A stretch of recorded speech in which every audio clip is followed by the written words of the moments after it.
Ayan, pati mo natin. Good morning, kapatid! Yun, diba? Nasarap pakinggan. Pag nakikita na natin na kamili ang ating mga kapatid. Ayan. Palakpakan mo natin ang Panginoon. Sa umaga kong ito, nais paalala sa atin ng Panginoon na ang araw kong ito ay para sa Kanya. Amen mo ba? Amen. Bagamat para po sa ating Panginoon ang araw ko ito, hindi ko na tayo laging dinuduli. Naniniwala po ba tayo doon? Pag tayo po yung nagsasama-sama ganito, nararanasan natin yung joy of fellowship, nararanasan natin yung kalinga at pagyakap ng Panginoon sa atin. Amen po ba? Amen. Palakpakan po natin sa Panginoon. Ang kapatid, yun pong ating mga kamay, nararapat lang na magbigay ng karangal sa ating Panginoon. Dahil sinasabi na ng mga awitin at mga Panginoon babasahin natin. Ang Panginoon po lang natin karapat dapat sa lahat ng ating pong pagsamba. Amen po ba? Tayo pong lahat ay tumayo. Damihin natin ang ngiti ng ating mga labi at bago po tayo umawin, nais ko pong basahin ang salita ng Panginoon galing sa Psalm 103. Ang sabi ko dito, Praise the Lord, my soul, all my inmost being, praise His holy name. Praise the Lord, my soul, and forget not all His benefits, who forgives all your sins and heals all your diseases, who redeems your life from the pit and crowns you with love and compassion, who satisfies your desires with good things, so that your youth is renewed like the eagles. Nais ko kung basahin yung Tagalog. Awit 103:1-5. Pupurihin ko ang Panginoon. Buong buhay ko siyang pupurihin. Ang kanyang kabananan. Pupurihin ko ang Panginoon at hindi kalilimutan ang kanyang kabutihan. Amen po ba? Pinatatawad niya ang lahat kong kasalanan at pinagagaling ang lahat kong karamdaman. Inililigtas niya ako sa kapahamakan at pinagpapala ng kanyang pag-ibig at habag. Ang verse 5, pinagkakalooban niya ako ng mga mabubuting bagay habang ako'y nabubuhay. Kaya ako'y parang nasa aking kabataan at malakas tulad ng agila. Amen! Hallelujah! Puli pa Panginoon! Kaya po lagi ako sinasabi ng ating pong Panginoon ay karapat-dapat sa lahat ng ating pagsambay. Amen po? Ang Panginoon po hindi ko nag-withhold ng kanyang mga pagpapala sa akin. At sa araw ko na ito, bagamat ang araw na ito ay talagang sinasabi rin para sa Panginoon, ang Panginoon po hindi tayo nilulugin, tayo patuloy na niyayakap, in-encourage, and so we enjoy the joy of fellowship with the Lord and with the brethren, at yung pong kagalakan, yung pong kapayapaan na hindi ko natin makikita sa kahit saan, ay siya pong ibinubuhos ng ating Panginoon habang tayo po ay harapan na nagbibigay ng parangal sa ating Diyos na sinasabi natin, karapat-dapat, worthy is the Lord. Hallelujah.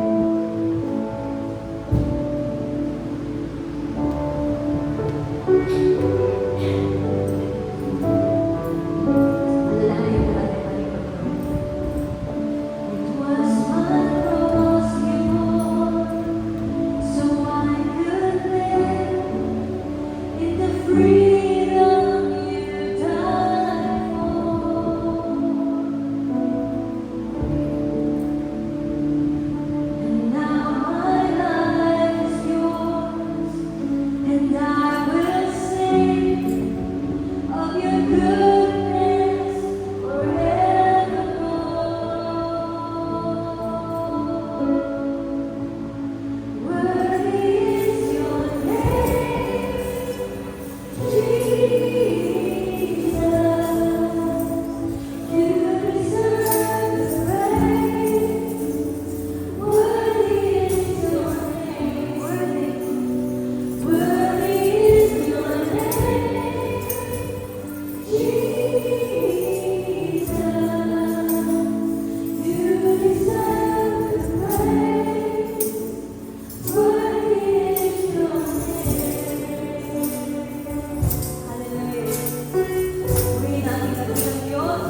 ang mga provision mo sa araw-araw sa ating buhay. Ang kagalingan natin, Panginoon, sa ating mga pagkakasakit.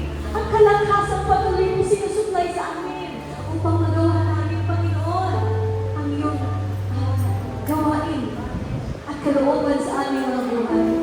Panginoon, patuloy namin kinikilala na kami ay hindi nakatatayo sa ating ng sarili kung hindi ka namin kasama, Diyos.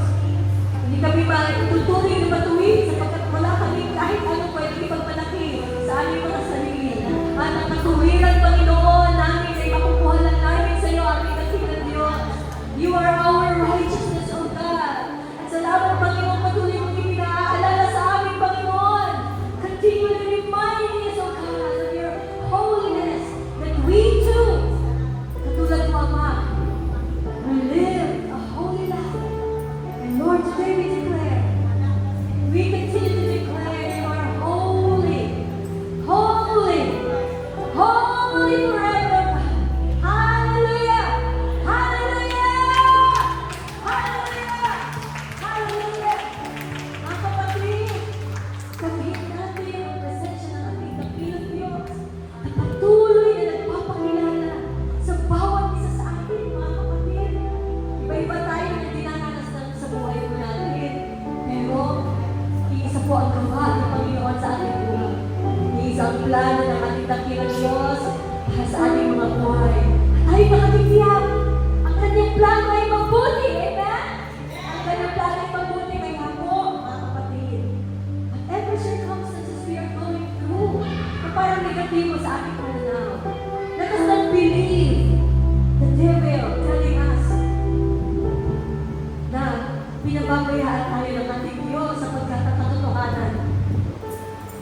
Bagamat ang realidad, nakikita natin parang ganun, pero ang katotohanan mga kapatid, we do not know the good plan of God for us. Ano man po yung good plan ng Panginoon? Hindi ba natin ito nalalaman? But then we believe. By faith we believe. At the end of this life, God has a good plan. Better than our plans. Mga kapatid, let us believe. And find in our hearts and our minds that God is truly faithful. Hallelujah. Hallelujah. Kaya po mga kapatid, hanapin natin sa ating puso at sa ating isipan. Bakit dapat ang ating Diyos na papurihan? Every time that we gather together. Find it in your hearts. Ipaalala. Kaya ipaalala ng banal na Espiritu sa inyo. Sa ating lahat, God is continually reminding us through the Holy Spirit.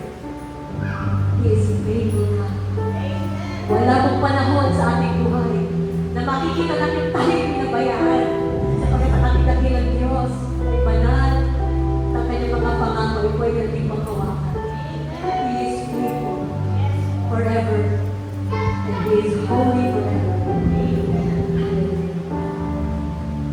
A thousand generations falling down in worship to sing a song of ages to the Lamb. Hallelujah.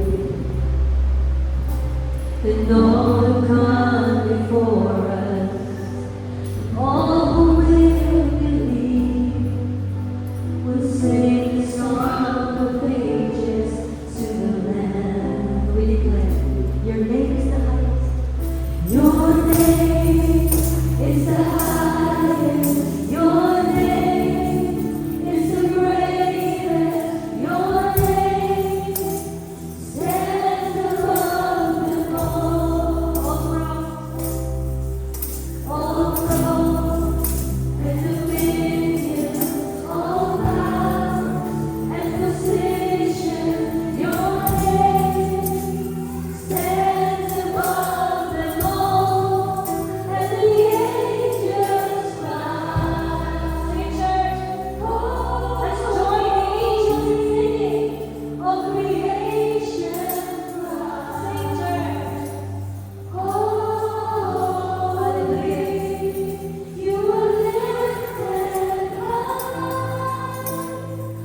Hallelujah.